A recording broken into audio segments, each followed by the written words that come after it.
Hello viewers, ఈరోజు మనం భోగి గురించి తెలుసుకుందాం. హిందూ మత విశ్వాసాల ప్రకారం సూర్య భగవానుడు ధనుసు రాశి నుంచి మకర రాశిలోకి ప్రవేశించే సమయాన్ని మకర సంక్రాంతి అంటారు. మనమే కాదండోయ్, ఈ పండుగను కర్ణాటక, తమిళనాడులోనూ ఉత్సాహంగా జరుపుకుంటారు. ఈ పండుగ రోజున తెల్లవారుజామునే నిద్ర లేచి భోగి మంటలు వేస్తారన్న విషయం మనందరికీ తెలిసిన విషయమే. అదే రోజున చిన్నపిల్లలపైన భోగి పళ్ళను పోస్తారు. ఈ పవిత్రమైన రోజున ఇంద్రదేవుణ్ణి, వరుణదేవుణ్ణి పూజిస్తారు. ఈ భోగి రోజు సాయంకాలం కొన్ని రాష్ట్రాలలో బొమ్మల కొలువును కూడా జరుపుకుంటారు. అసలు భోగికి ఆ పేరు ఎలా వచ్చిందో మీకు తెలుసా? శాస్త్రీయ కారణాల ప్రకారంగా సూర్యుడు దక్షిణాయనం కాలంలో భూమికి దూరంగా ఉండటంతో ఉష్ణోగ్రతలు తగ్గి చలి తీవ్రంగా ఉంటుంది.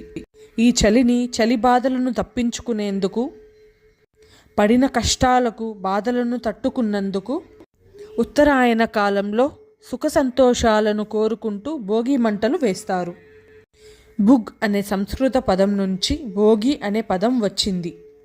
ఇంకొన్ని విషయాలు చెప్పాలంటే, శ్రీ రంగనాథ స్వామిలో గోదాదేవి లీనమై భోగాన్ని పొందిందని, దానికి కారణంగానే భోగి పండగ వచ్చిందని మన పెద్దవాళ్ళు అంటారు.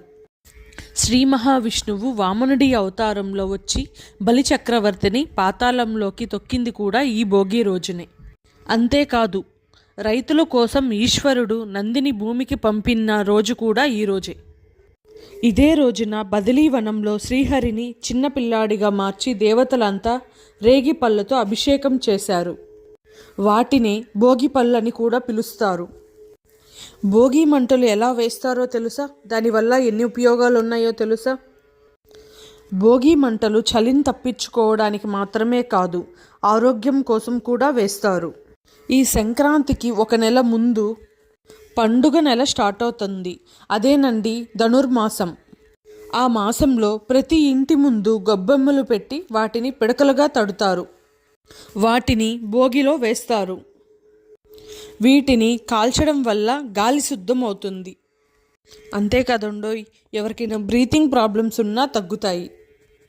ఇక మేమైతే ఆవు నెయ్యి కూడా వేస్తాము. ఈ వీడియోలో అయితే చూడండి, మా బుడ్డోడు లేసి భోగి మంటలు వేస్తున్నాడు. మీకు ఈ వీడియో నచ్చినట్లయితే లైక్ చేయండి. ఇలా మంచి మంచి వీడియోస్ కోసం మా ఛానల్ని సబ్స్క్రైబ్ చేయండి.